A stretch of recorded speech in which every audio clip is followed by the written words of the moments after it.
ओम नमः शिवाय। मैं अंशुमान आपका स्वागत करता हूं। इस वीडियो में मैं मीन राशि यानी पाइसेज साइन का 2021 का राशिफल बताऊंगा। यह भी बताऊंगा कि इस साल में अगर कुछ समस्याएं आती हैं तो हम क्या उपाय करके उनसे बच सकते हैं। तो कृपया इस वीडियो को अंत तक ज़रूर देखिए।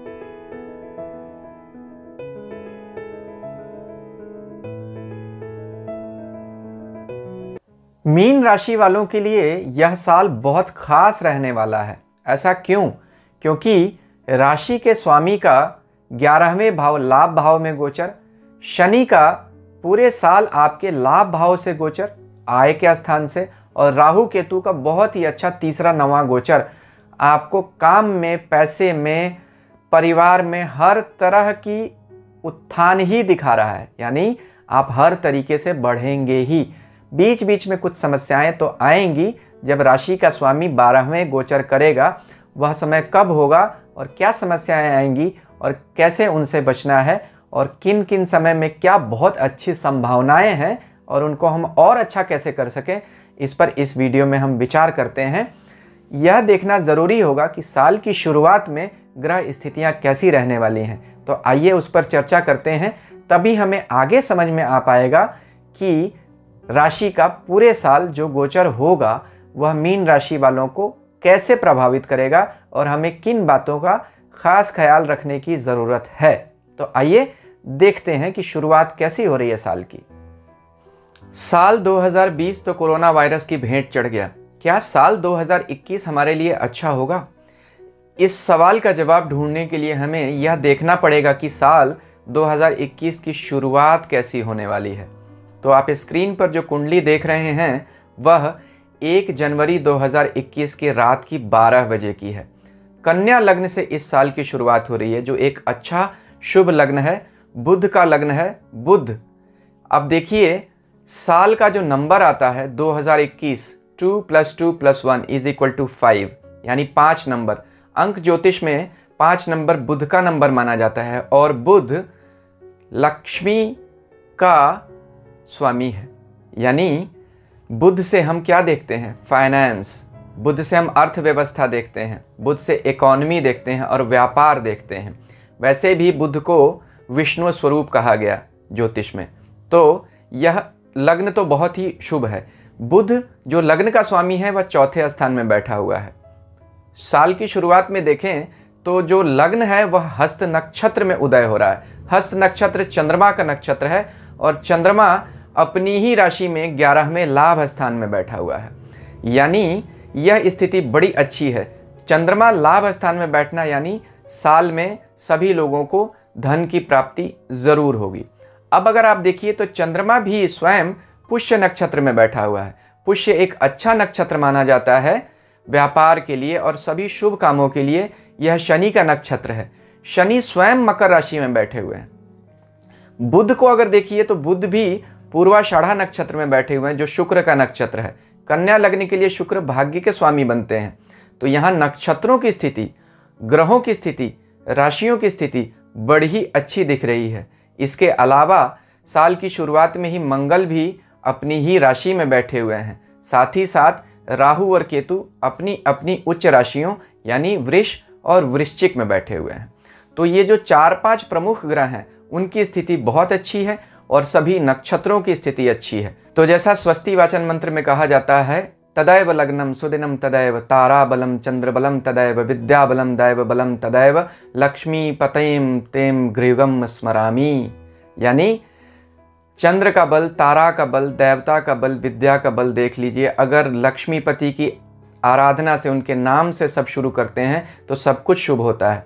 तो साल का शुरुआत का जो लग्न है लक्ष्मीपति का ही लग्न है और साथ में तारा का, नक्षत्र का, देवता का, चंद्रमा का, सबका बल बहुत अच्छा है। तो साल सबके लिए अच्छा जाना चाहिए। तो आइए देखते हैं कि पूरे साल हमारा जीवन कैसा चलेगा। यानी इस वीडियो में हम देखेंगे कि हमारा करियर, नौकरी, व्यापार की स्थिति कैसी रहेगी, पारिवारिक स्थिति कैसी रहेगी, माता पिता का स्वास्थ्य, पत्नी का स्वास्थ्य, पत्नी की वेलबींग, बच्चों का स्वास्थ्य, उनकी शिक्षा और हमारे धन की स्थिति पूरे साल कैसी रहेगी। एक बात बता दूं, अगर आप शादीशुदा नहीं हैं तो सिर्फ आपको अपनी ही राशि का विचार करना चाहिए, लेकिन अगर आप शादीशुदा हैं तो आपके पार्टनर की राशि पर भी आपको ज़रूर विचार करना चाहिए, क्योंकि पति पत्नी के कर्म और भाग्य आपस में जुड़ जाते हैं।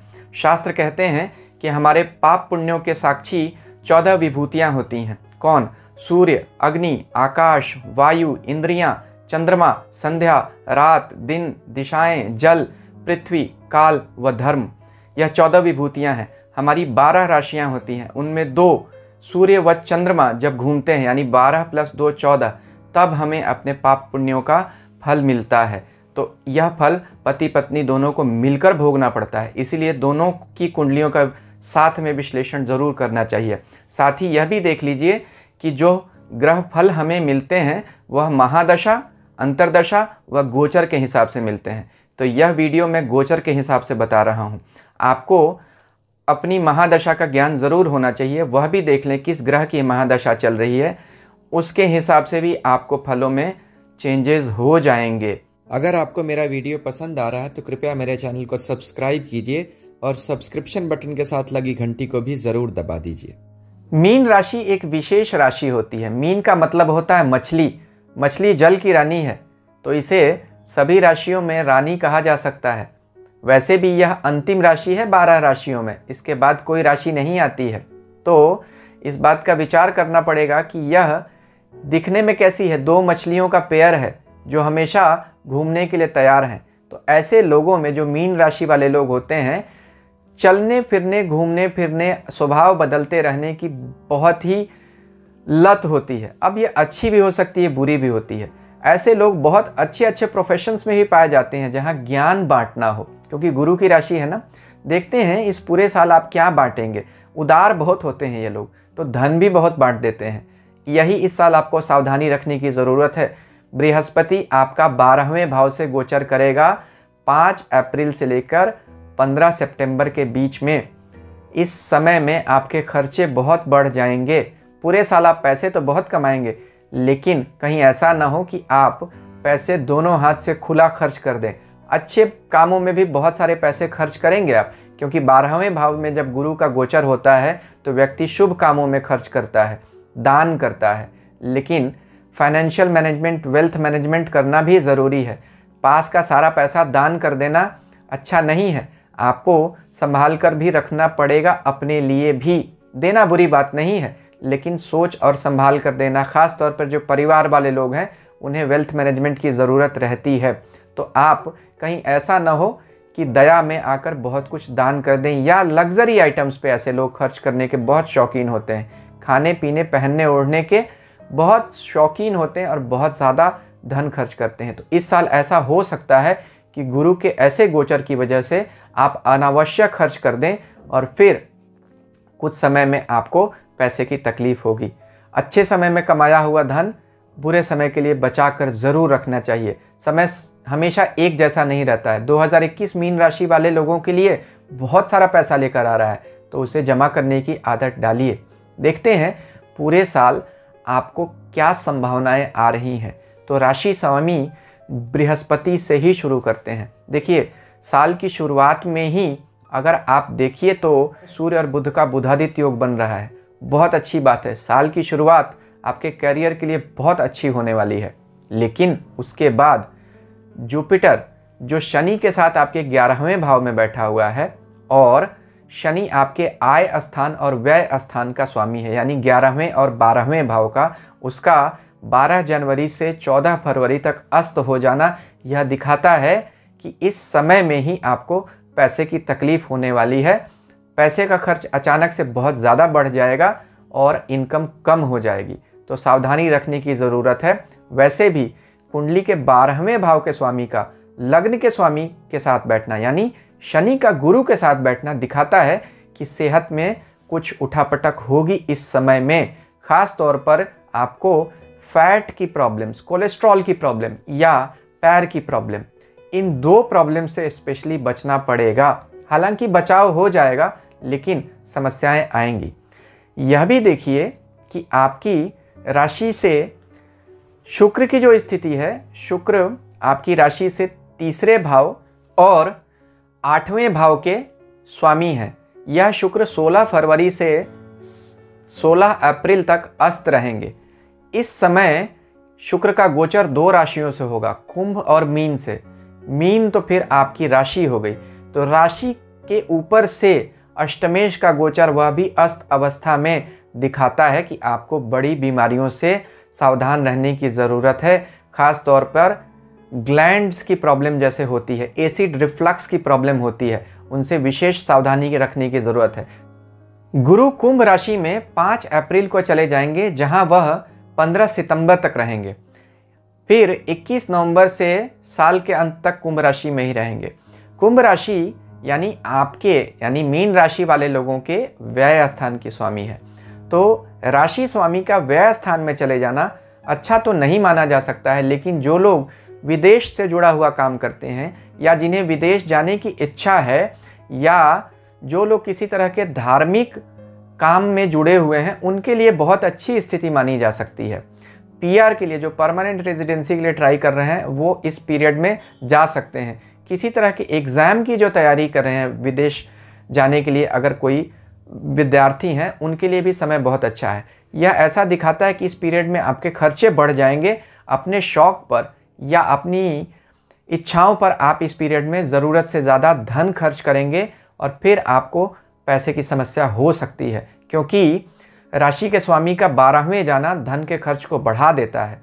साथ ही यह भी देखिए कि शनि की तीसरी दृष्टि आपके लग्न पर आ रही है। शनि राशि को या लग्न को जब भी अपनी तीसरी दृष्टि से देखता है तो फिर समस्याएं आती हैं, क्योंकि शनि की दृष्टि में कहते हैं विष होता है, गुरु की दृष्टि में अमृत होता है, शनि की दृष्टि में विष होता है। तो शनि तीसरी दृष्टि से जब राशि को देखता है तो प्रोग्रेस को लिमिट करता है, यानी पूरे साल आपको तरक्की तो होगी, लेकिन बिना उलझन के तो नहीं होने वाली है। ख़ास तौर पर जब बृहस्पति आपका कुंभ राशि में जाएगा, तब आपको विशेष सावधानी की ज़रूरत है। तो शनि की 10वीं दृष्टि अपनी उच्च राशि तुला पर होने से, जो आपके 8वें स्थान की राशि है, यह दिखाता है कि आपको कहीं पैटर्नल प्रॉपर्टी मिलने का, कोई पुराना फंसा हुआ पैसा मिलने का, या सडन लाभ होने का, लॉटरी सट्टे से कुछ बड़े पैसे आने का योग तो ज़रूर दिखता है। वैसे भी देखिए तो लाभ स्थान का स्वामी शनि, जो मकर राशि में बैठे हुए हैं, और मीन राशि वाले लोगों के लिए 11वें स्थान में मकर राशि आती है, तो शनि वहीं बैठे हैं। लाभ का स्वामी लाभ में, तो लाभ तो पूरे साल होता रहेगा, पैसे तो आपके आते रहेंगे। और साल की शुरुआत में भी देखिए तो साल की शुरू से ही लेकर 22 फरवरी तक मंगल मेष राशि में होंगे, जो आपके दूसरे स्थान की राशि है, दूसरा धन भाव। तो दोनों धन भाव में धन के स्वामियों का अपनी अपनी राशि में बैठना बड़ा धन लाभ दिखाता है। मंगल तो आपकी मीन राशि वाले लोगों के लिए उनके भाग्य भाव के भी स्वामी होते हैं, तो मंगल का ऐसी स्थिति में बैठना बहुत अच्छा धन लाभ दिखाता है। हाँ, मंगल मई जून के महीने में कुछ समय तक नीच ज़रूर रहेंगे, तो आपको इस समय सावधानी की विशेष आवश्यकता रहेगी। मंगल कर्क राशि में 2 जून से 20 जुलाई तक रहेंगे, तो भाग्य के स्वामी का नीच हो जाना जून और जुलाई के महीने में आपको भाग्य संबंधी रुकावट और पैसे की तकलीफ तो बनाता हुआ दिखाई दे रहा है। आपको इस समय में विशेष सावधानी रखने की आवश्यकता है। सूर्य भी तुला राशि में 15 अक्टूबर से 15 नवंबर तक रहेंगे, और उसी समय गुरु फिर से नीच राशि में होंगे, तो यह समय भी आपको विशेष सावधानी रखने की आवश्यकता है। तो साल के जिन जिन महीनों में मैंने जनवरी में, जून जुलाई में और अक्टूबर नवंबर में जो मैंने समय बताए हैं, इनमें आपको विशेष सावधानी की आवश्यकता रहेगी। हाँ, जो लोग विदेश जाना चाहते हैं उनके लिए यह साल बहुत अच्छी संभावनाएं लेके आ रहा है। पूरे साल एक बात का ध्यान रखिएगा, मीन राशि वाले लोग पूरे साल शनि के प्रभाव में रहेंगे। क्यों? राशि का स्वामी बृहस्पति पूरे साल शनि की ही दोनों राशियों से गोचर कर रहा है, यानी मकर और कुंभ से, जिसमें से बहुत समय तो शनि के साथ बैठा भी रहेगा। तो हालांकि शनि अच्छे हैं, लेकिन याद रखिए शनि मेहनत के देवता हैं, कर्म के देवता हैं। तो शनि जिस भी ग्रह के साथ बैठ जाते हैं, उस ग्रह को मेहनत करवाने पर मजबूर करते हैं। तो मीन राशि वाले लोग अगर ऐसा सोचेंगे कि धन आसानी से आ जाएगा, तो धन आसानी से नहीं आएगा। आपको इस साल विशेष मेहनत करने की आवश्यकता रहेगी। जो लोग मेहनत नहीं करेंगे उनके लिए पूरा साल ऐसे ही सामने से आकर गुजर जाएगा, जैसे बिना पानी का बादल आसमान में आता है और बिना बरसात किए हुए निकल जाता है। राहु केतु का गोचर आपके लिए विशेष फलदायी होने वाला है इस साल, क्योंकि राहु अपनी उच्च राशि वृष में आपके तीसरे भाव में बैठे हुए हैं। तो पूरे साल आपका पराक्रम, आपकी हिम्मत बढ़ी रहेगी।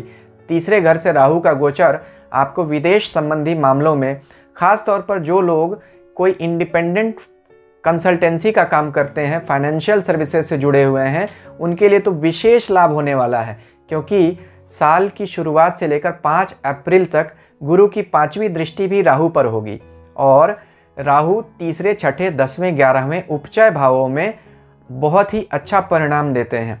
तो राहु विदेश आपको ले जाएंगे, विदेशी लोगों से संपर्क कराएंगे। किसी तरह के लिखा पढ़ी के काम में, अगर आप कंसल्टेंसी के काम में जो लोग जुड़े हुए हैं, फाइनेंस में जुड़े हुए हैं, उनके लिए बहुत अच्छा। शेयर मार्केट वाले लोगों के लिए बहुत बढ़िया समय है।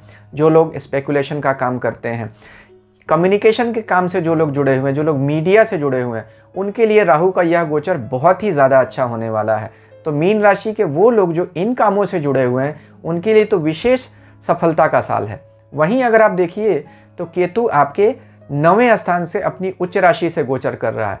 9वां यानी भाग्य स्थान, 9वां यानी धर्म का स्थान। और केतु मीन राशि वालों के लिए अच्छा फल देते हैं, क्योंकि यह उनके मित्र या यूं कहें उनके स्वामी गुरु की राशि है। क्योंकि गुरु बृहस्पति को अगर स्वामी कहा जाता है, गुरु कहा जाता है, तो केतु उसका चेला कहा जाता है। तो अपनी गुरु की राशि के लिए केतु अच्छा फल देते हैं अगर वो उनकी उच्च राशि से गुजरें तो इस साल केतु आपको बड़ी लंबी यात्राओं पर ले जाएंगे। बहुत सारी धार्मिक यात्राएं भी होंगी।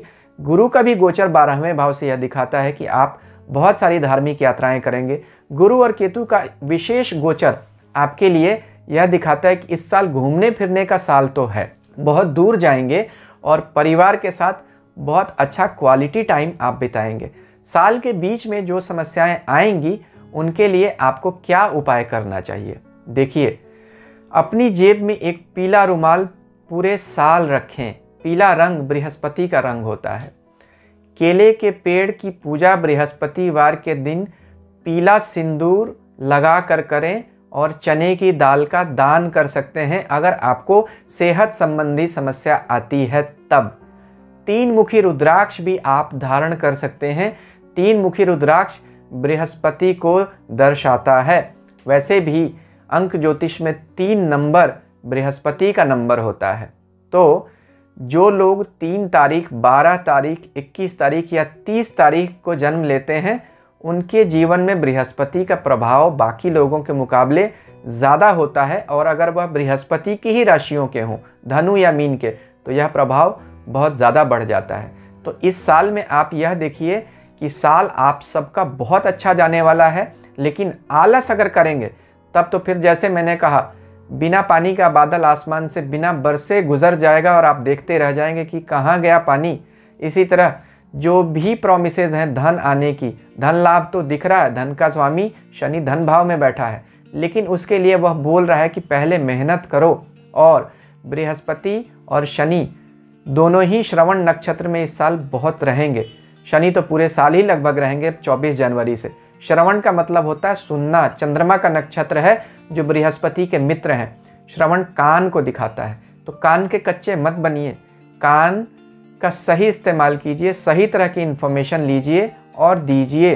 तो यह पूरा साल मीन राशि वालों के लिए तो बहुत बड़ी सफलता लेकर आ रहा है। ऐसा कहा जा सकता है कि साल में 12 राशियों में अगर कुछ राशियों के लिए साल बहुत ही ज़्यादा अच्छा होने वाला है, तो उसमें मीन राशि एक राशि ज़रूर बनती है। तो आप सबका साल बहुत अच्छा जाए। Happy new year. ईश्वर हम सबका कल्याण करें। शांति ओम।